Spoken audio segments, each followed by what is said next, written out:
Thank you. All right. So I'll begin today's session by acknowledging that we are meeting on the traditional territory of the Anishinaabe, Huron-Wendat, and Haudenosaunee peoples. As we gather here, we recognize the Indigenous peoples who are the stewards of this place since time immemorial. We thank all generations of people who take care of this land from all nations. We recognize and sincerely appreciate the historical connection to this place. We also acknowledge the contributions that Métis, Inuit, and other Indigenous peoples make in shaping and strengthening our community, province, and territory. As Canadians, we must be personally connected to our commitment to truth and reconciliation. We must recognize the importance of Indigenous peoples' contributions to the existence of Canada. All right, so I just want to remind everybody to mute your audio. And usually I'd love to see everybody's faces in these Zoom meetings, but I realize that you may want to be having your lunch. So if you want to turn your video off, you're more than welcome to do that. I'm going to introduce Ryan Billing. We're very lucky to have Ryan Billing here today from Career Services in Brockville. And Ryan has experience working with both employers and employees on equity, diversity, and inclusion issues. So we thought he would be a perfect fit for today's Lunch and Learn. And this Lunch and Learn is quite timely given the local labor market challenges that are happening right now with shortages. And actually, it's not just a local challenge, it seems to be a national one. So employers are starting to see the benefit of hiring a more diverse workforce. So Ryan is going to share with us the business case for being an inclusive workplace and why diversity in the workplace is such a key component of the job market right now. So Ryan is going to do his presentation, and then I'm going to pass things over to Brandy, who is going to work through a finish up sort of activity for us for this Lunch and Learn. So Ryan, I will pass it over to you. Fantastic, thank you. Thank you everyone for coming today and having the opportunity to speak with you about it. It's a broad topic, so I want to narrow in kind of focus kind of on experience for us as an agency. And so actually as well too, if somebody could, I'm all for questions kind of to break it up. So if people want to go in the chat, if one of you maybe could just manage and let me know and say, hey, Ryan, got a question from the chat. I'm all for people interrupting. It's not interrupting, it's actually a good conversation. So so if you guys want to kind of monitor that, that would be lovely. I'm just going to share the screen here. Perfect. You're seeing kind of screen with 3 logos because I can't. Correct? Perfect. All right. So what I am going to dive a little bit into us and why I think we're a little bit unique in terms of inclusivity. It's because we actually wear all the hats. Meaning Career Services, we're an agency that helps people with disabilities find employment. That's our mandate. That's what we focus on. But because of what we do, we actually have a business side as well, and we actually manufacture product as well. So you're going to see on the right side there, Collage Square. We actually manufacture knitting needles and sell worldwide. And then we actually do contracts with large corporations like 3M and Procter & Gamble when they were in town, and various organizations. Why I think that's kind of important is because we actually see it from all the different facets of just being an employer to actually making something and realizing everything that goes into making a product and all the considerations you have within that, and then let alone our social service. So it does make us very unique in terms of promoting inclusivity and actually wearing it ourselves. So we always try to, and it's sometimes a tough balance for us because I think we're sometimes too inclusive. So sometimes we have to try to be realistic to give expectations that are reasonable within the employment community. And at the same time, when we're going out and actually finding opportunities for people, now we can actually start talking about diversification and trying to be modeling of that. And I find employers listen to that because we are an employer and a manufacturer of our products as well. So today,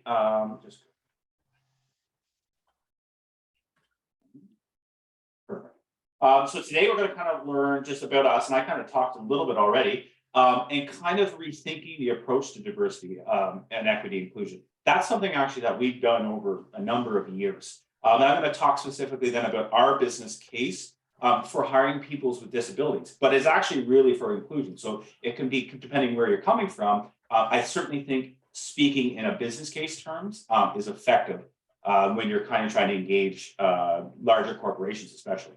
So that's kind of our the format for today that I'm going to follow. So again, who we are, I talked to you about. We're mandated by the government through the Ministry of Community and Social Services to work with people with developmental disabilities. But we actually extend our services to people with barriers, newcomers to the country, people with other disabilities, physical disabilities, etc. By our business allows us to fund those services. So again, our mandate is it's a narrow mandate, but because of then our opportunity with all of our different business practices, we can actually expand those services to a broader population. So we actually always kind of like to look at ourselves as a first step for people. So oftentimes we actually work with a lot of newcomers, trying to help them get basically into the environment of what is working like in a typical Canadian business, and helping people move forward. And that's the same thing with people we service. It's kind of, we always want people to have the end goal of that the job they want within the community and those dream jobs. So that's what we encourage with people as well. So it's really neat because we kind of have those different hats on. I've talked about the collage square knitting needles. That's pretty cool because again, it's changed our focus too, because now we're talking about all the inputs that you're doing to make something and all the processes of running the business as well. So that's really had us analyzing kind of what our practices are, how we're onboarding people differently, because we have full control of kind of that business. So it actually, in terms of inclusivity, we've actually even looked at it even more, operating our own manufacturing business. Our focus is actually just is helping people find jobs, being flexible, offering one-on-one coaching, looking at issues that the business has. This is getting into the business case. Issues the business has with retention, with a certain task being done. We look at how can we actually accommodate that and make it a fit for the person that we're servicing as well. So oftentimes we're looking and assessing at a business and their needs, especially now. That's a big thing. We'll get into that a little bit later. As well too, because we work with adults, we actually want to make sure that we're supporting students. So we do a lot of transition supports. That's one of my hats that I wear. We're actually helping students get connected to services. We start working with them as like grade 10 students. We find that's a great thing to start layering all the services in our community, and then and starting to talk about job programs. We run a summer employment program with students as well too. So that's kind of who we are. So again, I think that it's a very unique perspective that we have and approach. We've always been advocating for people. That's our mission, is to break down barriers that are existing out there. And so that can be a challenging thing when we're going and seeing that in the employment community.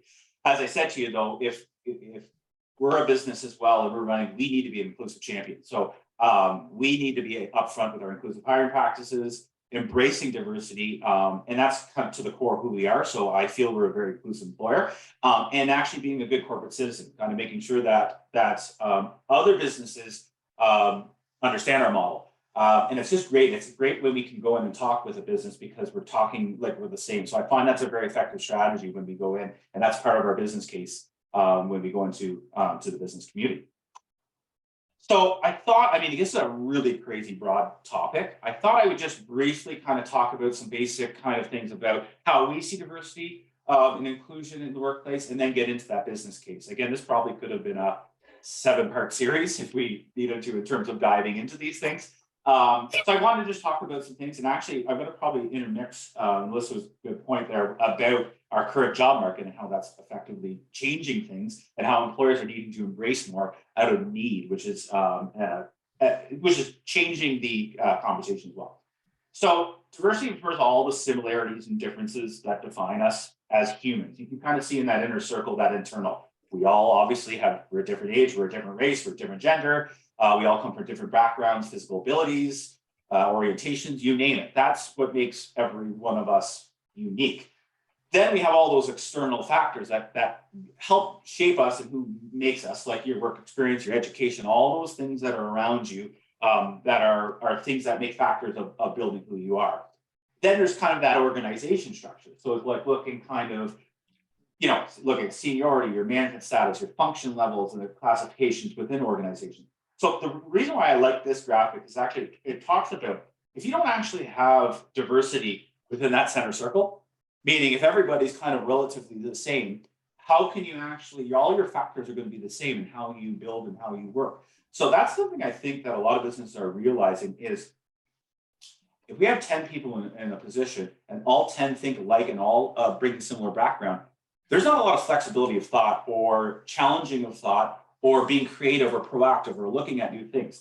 So that's one actually thing about, that's part of that business case is talking about diversity, is bringing unique thought and different angles and different experience and different education, different and different experiences in life can make very creative solutions to issues. And I think a lot of businesses are starting to see that, that have a diversified team. And I know I work in a smaller team, and we really have people that have very, very unique skill sets that work really well together. And as a result, it can be challenging when you're looking at an issue or a problem, but that creative approach of listening to it from different angles gets you to the better solution.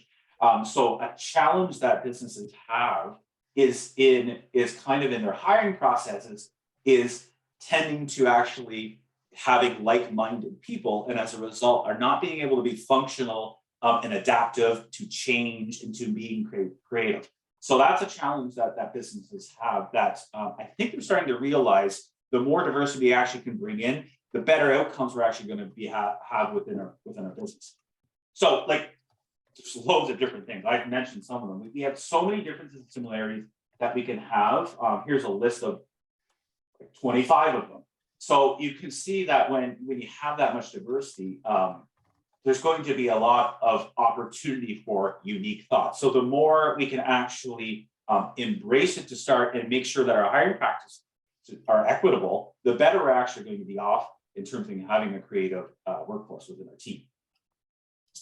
I kind of just like some of these things. The climate we create to help organizations and individual benefit from diversity of ideas, knowledge, and experience. I think that's kind of what we want to build with inclusion. I mean, certainly it's a sense of belonging, feeling respected, feeling that you're valued and seen for who you are as individuals. And that kind of lines with the equity piece too.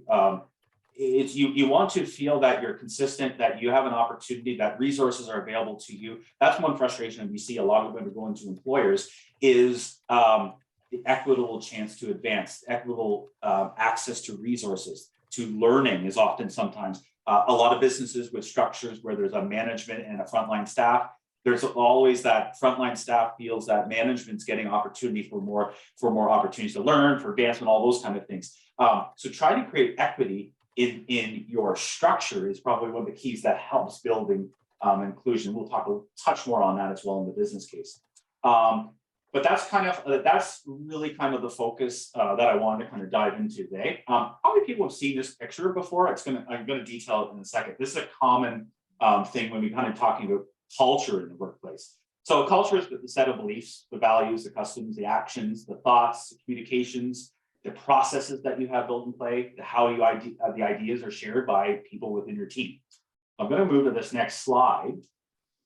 And this is very common in a lot of workplaces. Then you can kind of see the surface stuff. The things that you can see are the way people act with each other, the things that they say, the way they dress, the way you when you walk into a place, how they're talking with each other. Those are all kind of those things that you can kind of see up front. Values are starting when you kind of see through the process that are in behind. So the articulation of those basic assumptions, they're starting to be where they're under the surface. Oftentimes you can kind of see them when you have any experience with the place. The big one is actually, and I'm going to use actually an example that was going through, I'll use Hockey Canada, is where the underlying assumptions piece, where it's been integrated and deeply buried in the foundation of who they are. And it's just been that and typically this is happening when it's over time.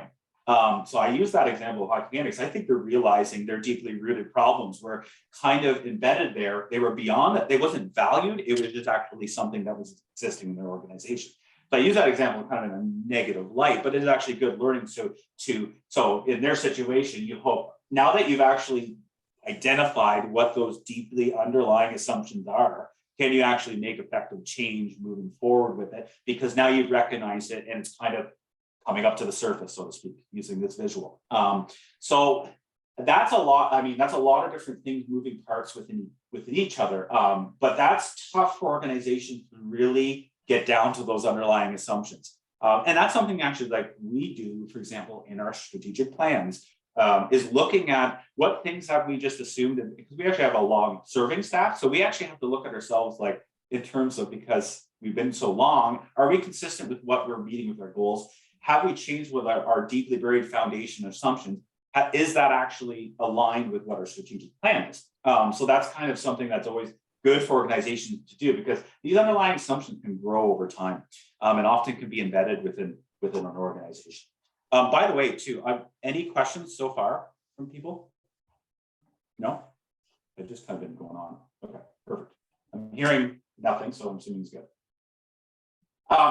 This is another actually one people might have seen if you like search with equity. I just like that visual of, you take a sector like quality, equity, reality, and liberation. It is an interesting kind of example of what kind of like looking at what is equity.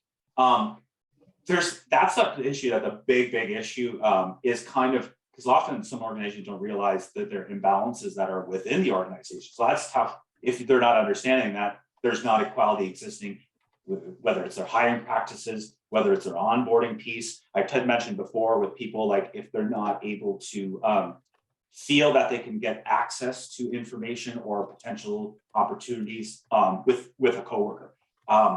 Those are the things that are very tough to identify. And we get to actually see them in some places, because when we're doing job coaching with people, we can kind of get to see these environments. And that's something very unique, kind of trying to assess that and work for our clients on ensuring that equality is maintained, and trying to help educate the employers.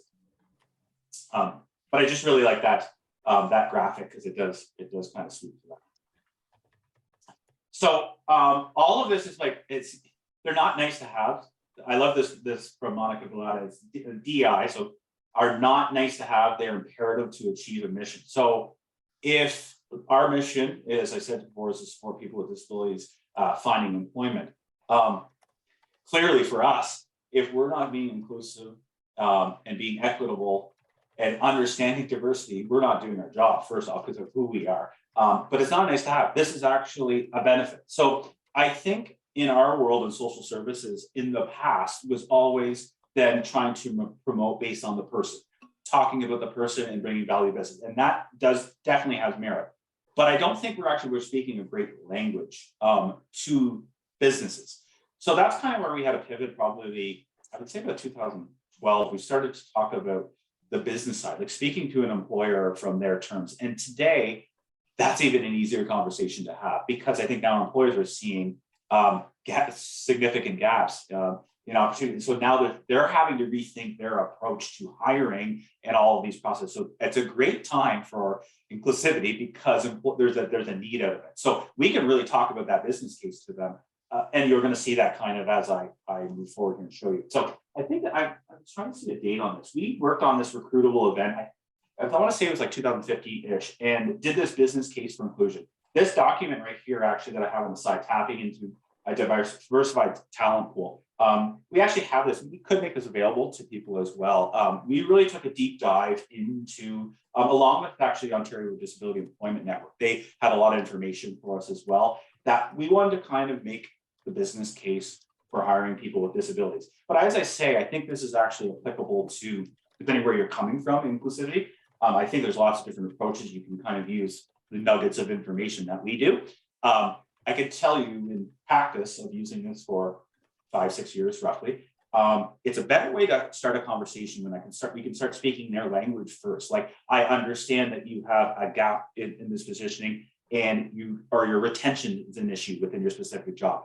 If we can kind of start talking with the same things as opposed to just talking about the person, I think it has changed our conversations. I think it's led to more opportunities for people as a result. So what is kind of the business case? I want to pull little pieces of it. I actually will bring it up after I stop sharing this, just to show you the full document. I wanted to just pull you, kind of give you an example of what we're talking when we say business case.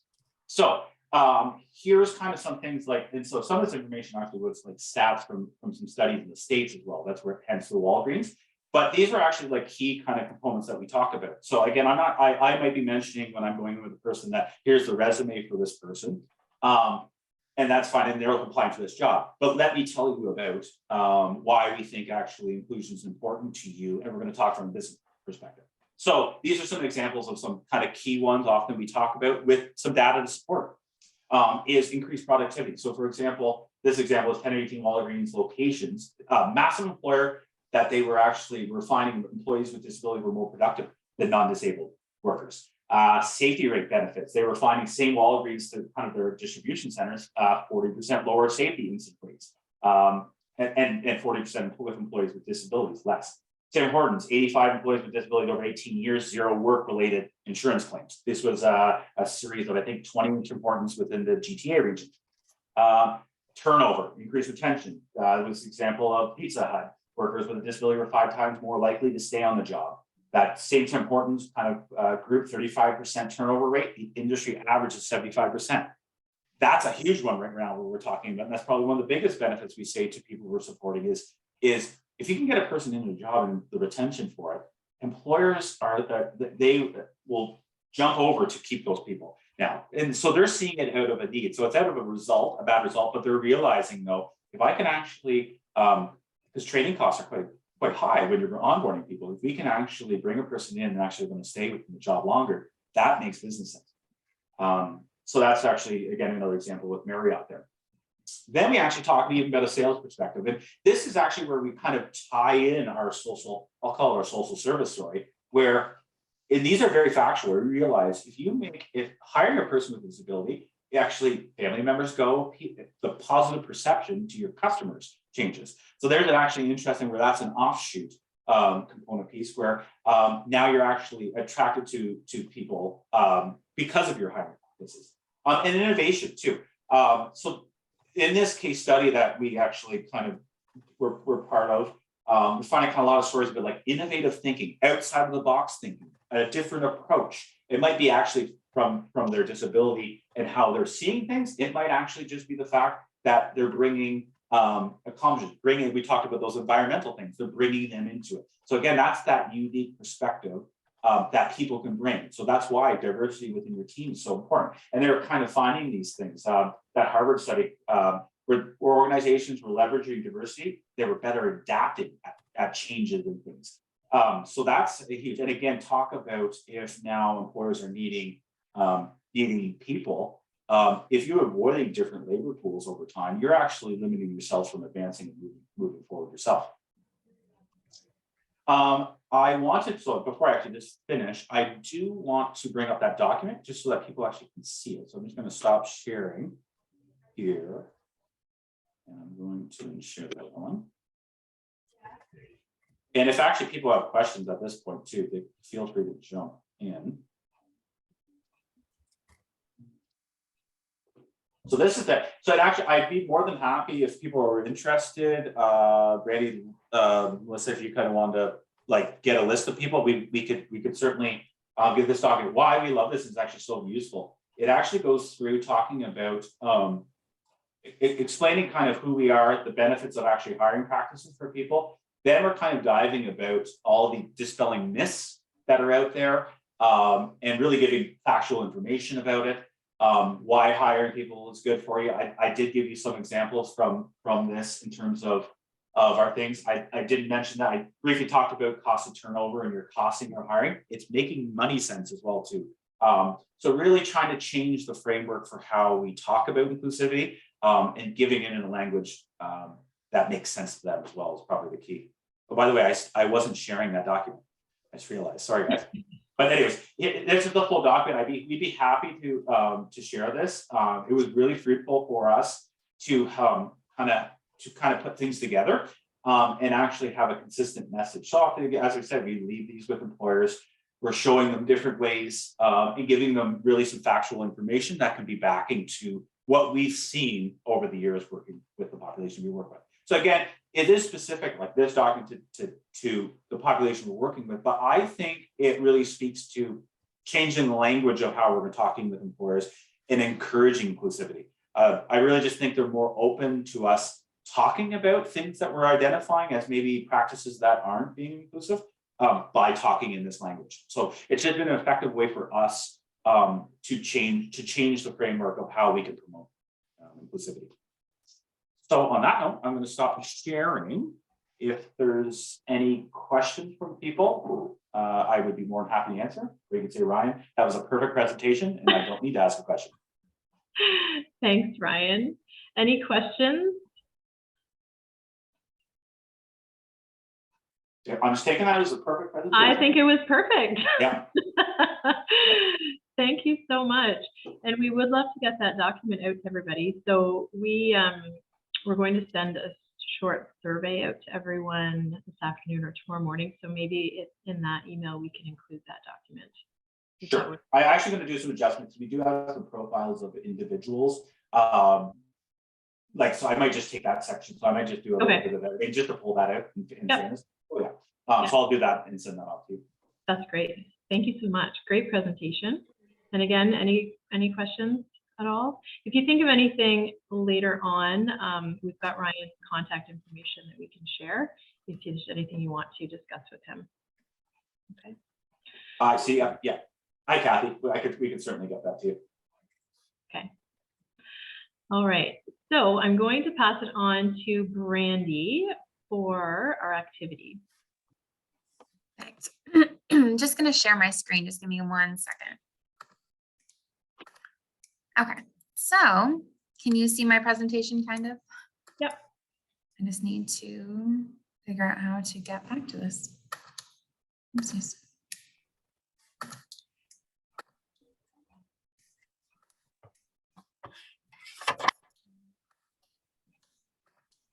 Okay. So we're going to confront stereotypes head on. Oops. 1 second. So the activity is called I am, but I am not. So step-by-step instructions is each person will need a piece of paper and something to write with. I can give everybody a minute to grab that. An 8.5 by 11, Brandy, or Whatever you have. Okay. Anything will work. Okay. And then you're going to take your paper and fold it in half. So look like this. And you're going to have 2 separate columns. So in the first column, you're going to write I am. And in the second, you're going to write I am not. And in the middle, I want you to write the word but, like right there. So the final phrase will read I am, but I am not. I'll give everybody a minute to do that.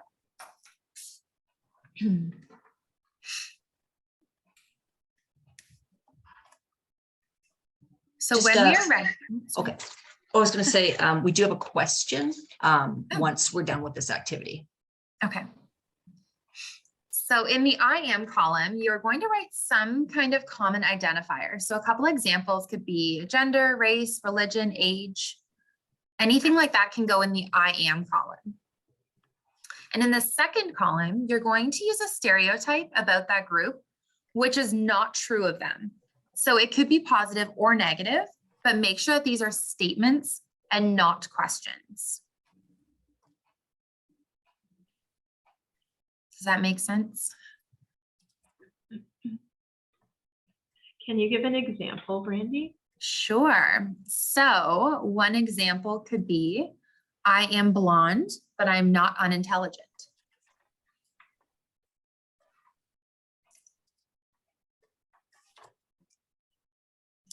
So in the next slide, I will show you some examples that I have. So I am a social person, but I am not an extrovert. I am from Montreal, but I am not a Habs fan. I am a female, but I am not a good cook. I am a blonde, but I am not unintelligent. I am a man, but I am not good with tools. So if anybody has any that they want to share, I would love to hear them.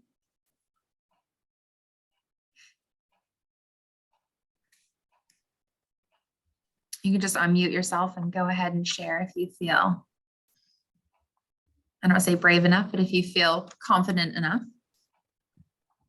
I could share one. Sure. So I'm ADHD, but I'm not hyperactive. Okay.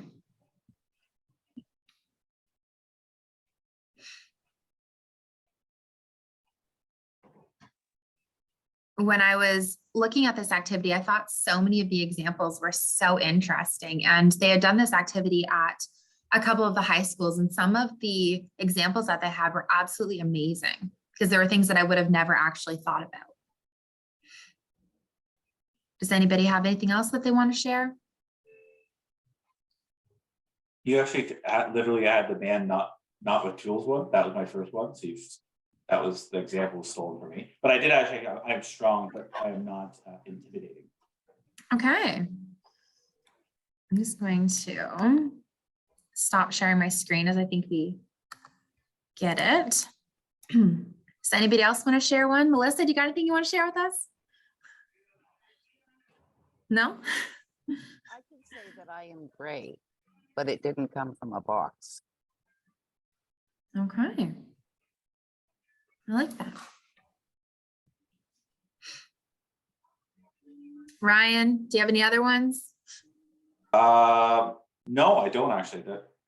Two of them. I am a social person, but actually I'm not an extrovert. People will be thinking crazy that I'm not, but I'm not. But yeah. So yeah, actually that was another kind of stolen one. Sorry.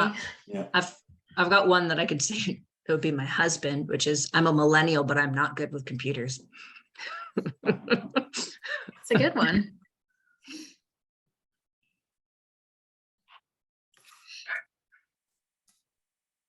If nobody else has anything that they want to share, that they can either take this activity and just keep it to themselves, or if they want to share it with their workplace, you can do that as well.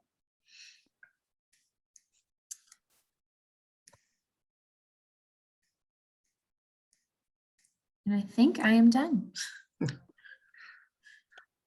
We do have one question in the chat, which is, was any suggestions on building a framework that would be helpful to an organization who's making diversity, equity, and inclusion a priority? That's a big question. There's actually some tools actually for, we did actually exercise tools where we were kind of creating a strat plan that actually helped kind of with those things, assessing kind of where you're at. I'm just wondering kind of some of those resources that we can kind of find and get to the person, because it's not an easy task. But sometimes actually self-assessment is probably one of the hardest things to do for companies, especially companies that people have been in positions for a long time. So one thing too, we were doing kind of feedback from people that work for us, feedback from our clients that we service, feedback from employers that we work with. We actually did part of that was kind of getting the outside perception of what we are and who the services are, because it's sometimes tough to see your own. That's probably like a very easy kind of starting point, is like, saying we want to make this priority and how can we actually look at things. And then there's some exercises that actually, if I can maybe get contact information, I can maybe try to give them to start the process, because it isn't, there's no cookie cutter kind of, we're going to be inclusive. And then like and it's a switch of a wand. There's a lot to it kind of to make sure you're analyzing and seeing everything involved in that process. So, but it's great to actually, the first step kind of seeing, maybe realizing some of those inequities or things that are probably the best first step. And then, because then you can kind of go, okay, these are things that we can look at to move forward with.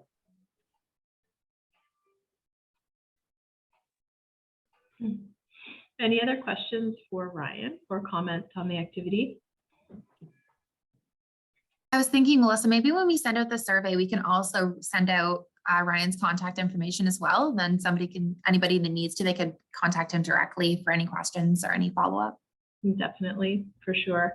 And we'll also send out Brandy's presentation about the activity too, because we had some questions about the last Lunch and Learn. People wanted to take the activity and apply it to their workplace. So this is information that is open for sharing and using in your workplace or at home.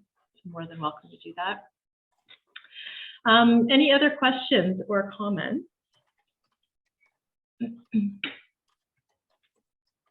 All right, well, that sort of wraps it up for today. So thanks for joining in. And I hope you've all been able to take some little tidbits of information from Ryan's presentation and Brandy's activity that you can take back to your workplace. And if not applying it directly, at least having learned some new information and stuff to think about on your own. We're going to be sending out, as I mentioned before, a quick survey. Honestly, it's very quick. It takes less than a minute to do. We'll send that out this afternoon or tomorrow, and we really appreciate it if you take some time to complete that survey, because the more feedback you give to us about these lunch and learns, the better they're going to be for you. All right, so feel free to give us feedback on the timing of them, the length of them, any topics that you're interested in. Our next lunch and learn will be in the new year. We don't have a topic yet, so we are open to ideas. Anything that is interesting for you, will be helpful for you in your workplace, let us know. And I think that's it. So thanks again, everybody, and keep your eyes open for our next lunch and learn poster. Thank you. Later. Thank you. Thank you.